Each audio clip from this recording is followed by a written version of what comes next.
Hello, Britt here from Pink Paper Video. I'm bringing you a layout video today. I'm using a bunch of things that I've really been in love with lately. These are some jelly bean soup corrugated shapes, lots of spring appropriate shapes, butterflies and suns and stuff like that, clouds. I'm using a collection called the Splendor Collection. It was a 2012 collection from GCD Studios. Unfortunately, they're not around anymore, but I really still love this collection. It has some cut-apart labels, a lot of nice spring floral, just some really, really usable, nice, a great color scheme for projects like this. I also pulled out some ledger and things from a DCWV stack. Later on in the video, I'm going to be teaching you how to dress up some plain shapes using a background stamp. These shapes are from American Crafts and they're very Easter themed, but I just sort of ignored the eggs and stuff, and I just pulled out some of the butterflies. And later on, we'll make a match a little bit better. I got a lot of things from this Splendor collection when I got my hands on it. Brad pack. Got borders, and I've already pulled out some of the things I'm going to use. I'm pretty much using distressing to emphasize the edges of all of the products that I'm using, and that little confetti actually came out of the, as you can see there, the pack of borders, so maybe I'll use that later.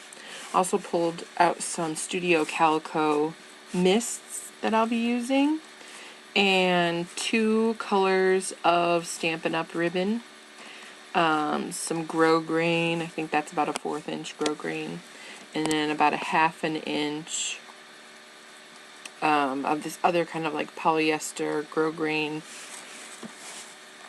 that has a little bit of a white border on it. So I did some of the more boring part. I put together the layers of the background, and now I'm just going to start layering up underneath my photos. You'll see here that I am going to start with this floral, and that's just a little shot of the sketch I'm using. I think I cut this floral at about 11 by 5.5, because if you look at the sketch, which I'll post on my blog, the biggest piece of layered paper underneath the photos is definitely taller than the horizontal 4x6 photo, but it is not bigger than, it's not taller than the vertical one. So it had to be somewhere between 4 inches and 6 inches. So I just chose 5.5. I like the way that looked. So there's the first layer that goes under my pictures.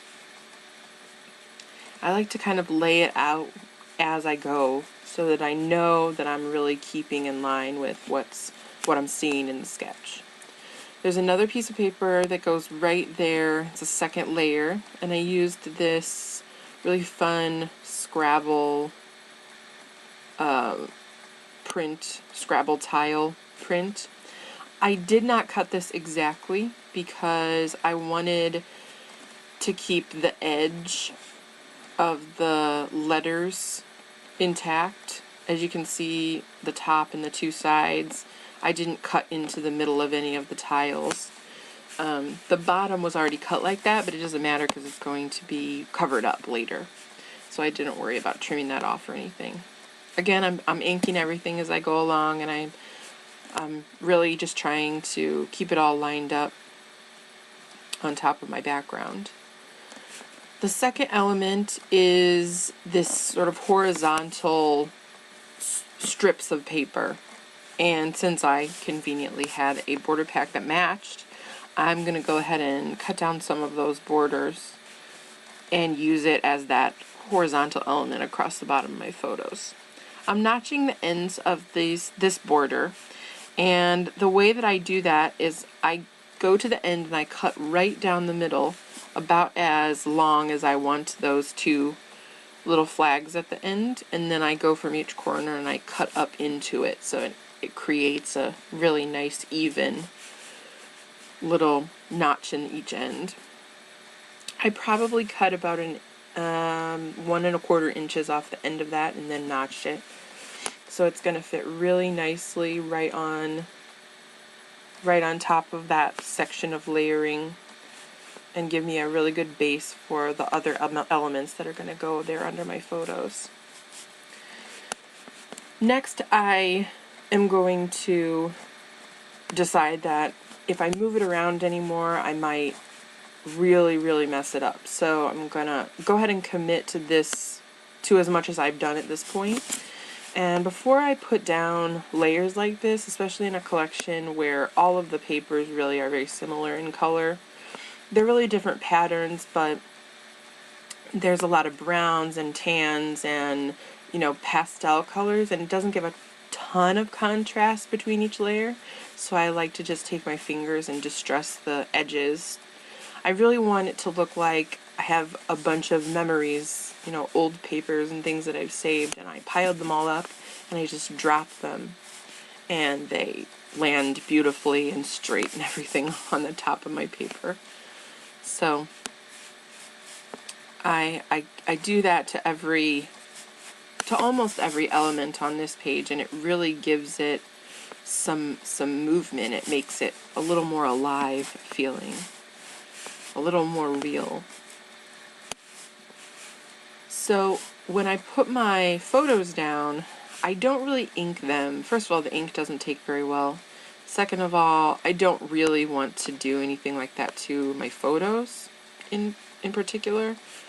I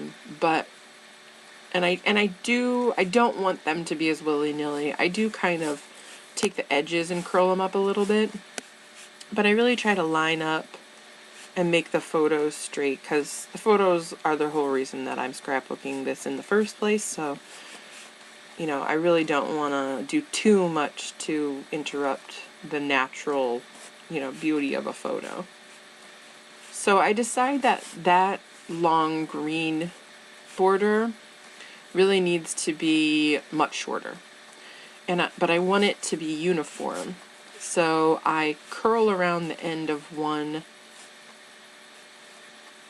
of the finished edges, and I just make myself a little template so that I can cut and still have a rounded edge and make it look like a whole border that was supposed to be that size, instead of just snipping off the end and, you know, dealing with whatever I get. So you jumped ahead a little here. I decide that there's really great opportunity to do a little bit of ribbon threading here through this green border, and I want to continue that notched end look to that whole element at the bottom of the pictures. So I go ahead and I notch the ends of this ribbon, and I'm going to speed it up here, but it was really easy to put it through there. It looks so good. I love it. It was just the perfect thing for that element. In fact, I liked it so much that I went ahead and I took the dark blue ribbon and I did the same thing and threaded them both through. So that really draws in a lot of the color for the surrounding border paper. The pink and the dark blue gives it a good contrast, and it's a nice sort of spring theme. I sort of imagine that there's a little bit of a ribbon detail on a dress that looks like that. So at this point, I realize that I need something that's going to hold these together while I really position them where they need to go. So use a little bit of adhesive, but mainly I take my trusty swing line and I staple the ends together. That way also the ends can really be free, and I don't have to muddy up the ribbon with any adhesive. It's going to stay, but I don't have to get the ribbon wet or sticky, which sometimes can be troublesome in a page protector.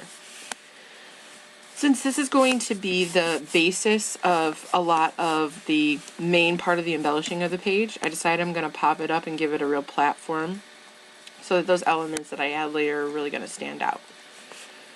And I love the way that looks. It's just very, very cute. Came out exactly the way I wanted it to.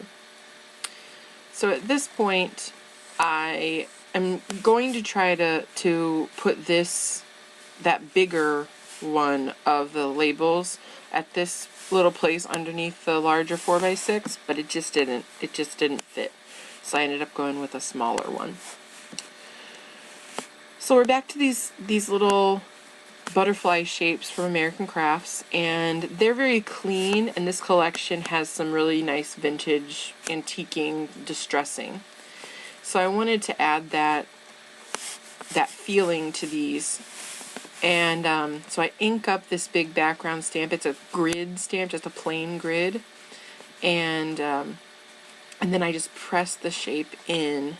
I don't know if you can really see it there, but it definitely adds some of that feeling to those more plain shapes. I also wanted to add these clouds. There actually are clouds in the sketch, and these corrugated shapes just really popped into my mind when I saw the sketch for the first time. Originally I thought I was going to have to use the two smaller versions of the clouds, but then I realized this element is going to be a really solid, it has to be a really solid anchor for the rest of the embellishing that goes at the top. So I decided to use the two bigger ones. Right now I'm just whitewashing the edges a little bit to give them a more cohesive look. The color of the corrugated paper really shows through and kind of gives me more of an ivory look, which really matches back to the rest of the elements that I've used so far. So I just use a Versa Magic white and gave it some antiquing. Right now I'm just trying to figure out exactly where things are going to go and what I'm going to do with that little block. At first I thought maybe I could use a stamp, but then it didn't end up working out.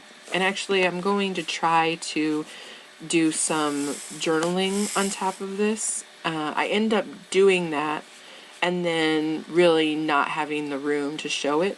It's not a big deal. I just used some song lyrics. So as you'll see in the next part of the video, I end up covering it up, but it doesn't really matter. The words technically are still there, and if I really wanted to read them, I could. At this point, I turned the video camera off so that I can add my title and my journaling. So I'll see you in the next video.